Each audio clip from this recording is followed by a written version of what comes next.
1217 میں جب چنگیز خان ایک وسیع علاقے کا مالک اور فاتح بن کر اور چاروں سمتوں سے دفاعی لحاظ سے مضبوط ہو گیا، تو اس نے دیگر خاص طور پر اسلامی سلطنت کے مسلمانوں کی جدید ترین ٹیکنالوجی اور تجارت سے استفادہ کرنے کے لیے خوارزم سلطنت کے بادشاہ کے پاس اپنا ایک سفیر تجارتی روابط قائم کرنے کے لیے بھیجا، جسے بادشاہ نے قبول کر لی۔ چنگیز خان نے 450 تاجوں پر مشتمل قیمتی تجارتی اشیاء پر مشتمل ایک کارواں خوارزم بھیجا اور ساتھ ہی دوستی کا پیغام دے کر ایک وفد بھی روانہ کی۔ یہ کارواں جب اسلامی سلطنت کے مغربی صوبے میں داخل ہوا تو وہاں کے گورنر نے تمام سوداگروں کو قتل کر کے ان کے تجارتی سامان کو لوٹ لیا۔ چنگیز خان اس وقت انتہائی قوت حاصل کر چکا تھا اور تقریباً 50 سال کی لڑائیوں اور مسلسل فتوحات کے نتیجے میں ایک بڑی فوج، انتہائی شاندار جنرلز اور ایک عظیم فاتح کے طور پر ابھرا تھا جس پر پوری قوم فدا تھی، منگول قوم۔ لیکن چنگیز خان مزید لڑائیوں اور حکومت کے فروغ کی بجائے معاشی استحکام چاہتا تھا، لہذا اس نے سلطان کو پیغام بھیجا کہ گورنر کو اس ظلم پر سزا دی جائے۔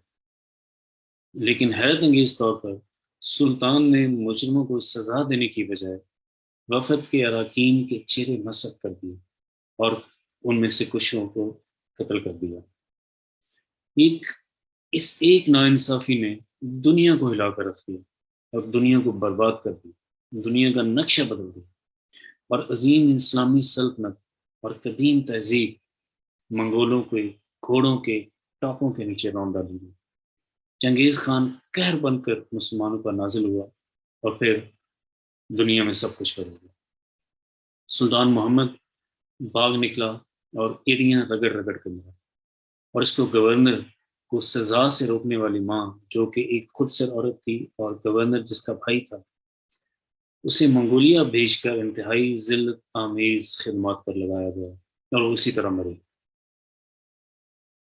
دنیا جانتی ہے چنگیز خان نے اور منگول قوم نے کس طرح پوری اسلامی سلطنت زمین بوس کر دی، لائبریریاں جلا ڈالی اور شہر کے شہر تباہ کر ڈالے، فصلیں اجاڑ دی اور لاکھوں مسلمانوں کا تاریخی قتل عام کیا گیا۔ یہ واقعہ محض ایک ناانصافی کی بنیاد پر نہیں تھا، بلکہ یزید کے دور سے شروع ہونے والے غیر اسلامی نظام حکومت اور اس کے نتیجہ میں صدیوں پر مبنی ظلم و ستم اور ناانصافیوں پر مبنی داستانوں پر مشتمل ایک نظام کے خلاف قدرت کا انتقام تھا۔ اسلامی سلطنت میں ایک طبقہ قانون کی گرفت سے بالاتر تھا۔ قانون کی حکمرانی کا تصور حکمران طبقہ کے لیے اجنبی تھا۔ حکمرانوں کی خواہش ان کا قانون ہوا کرتا، ان کی رائے سے اختلاف کی سزا موت تھی۔ کتنے عظیم ذہن تھے جو اسی طرح ضائع ہوئے۔ امام ابو حنیفہ، احمد بن حنبل، شافعی جیسے عظیم علماء کے ساتھ کیا کیا ظلم نہیں کیا گیا۔ تو انصاف محض ایک نظام نہیں ہے، بلکہ یہ ایک رویہ ہے۔ مجرم کو اس کے جرم کی سزا، حقدار کو اس کے حق کی ادائیگی، غیر جانبدار اور ملک کے تمام طبقوں کے لیے مساوی قانون، وسائل کی صحیح تقسیم اور تمام طبقوں پر قانون کی گرفت، یہ سب انصاف کے انگریڈینٹس ہیں۔ مونٹسکیو نے کہا تھا کہ law is like a death which spares no one۔ تو یہ انصاف ہے۔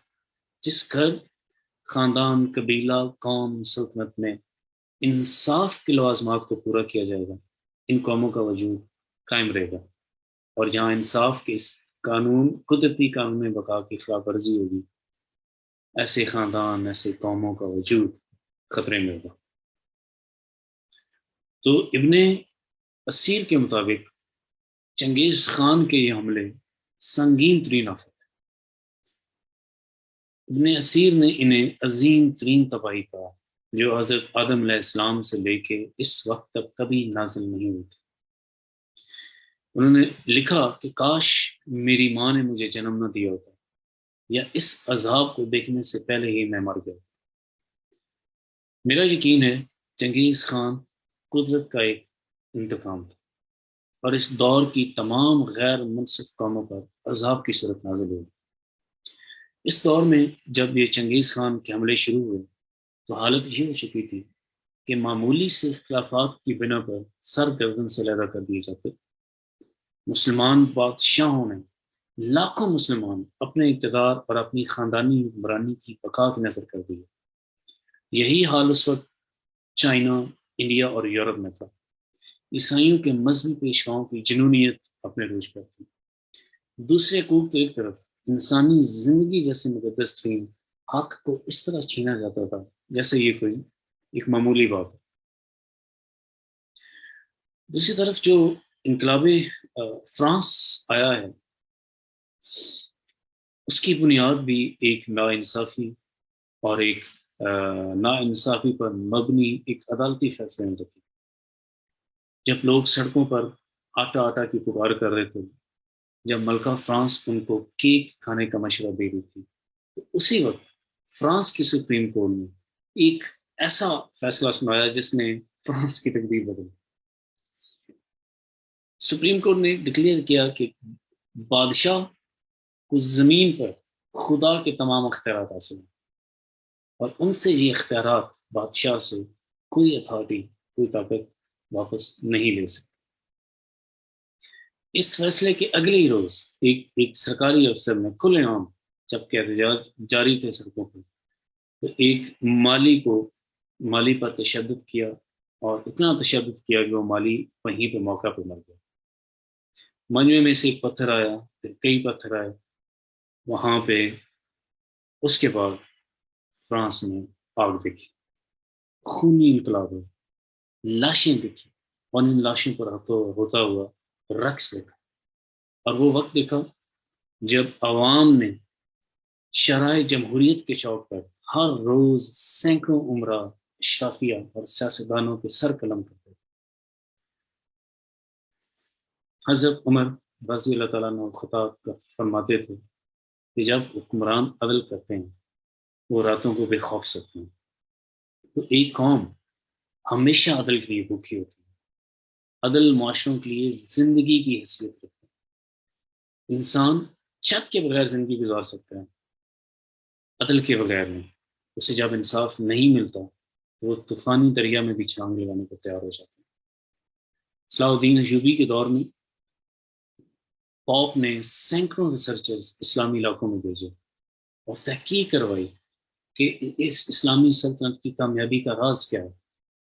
تو انہوں نے ایک رپورٹ مرتب کی کہ ان کی بے مثال ترقی کی وجہ ان کا نظام عدل ہے۔ وہاں قانون ہر شہری پر بلا تفریق لاگو ہوتے۔ وہاں نواز شریف اور آصف زرداری پر بھی قانون کی گرفت اسی طرح ہوتی ہے جیسے کہ ایک عام شہری پر، جہاں کی جیلوں میں A، B اور C کلاسز نہیں۔ شکریہ۔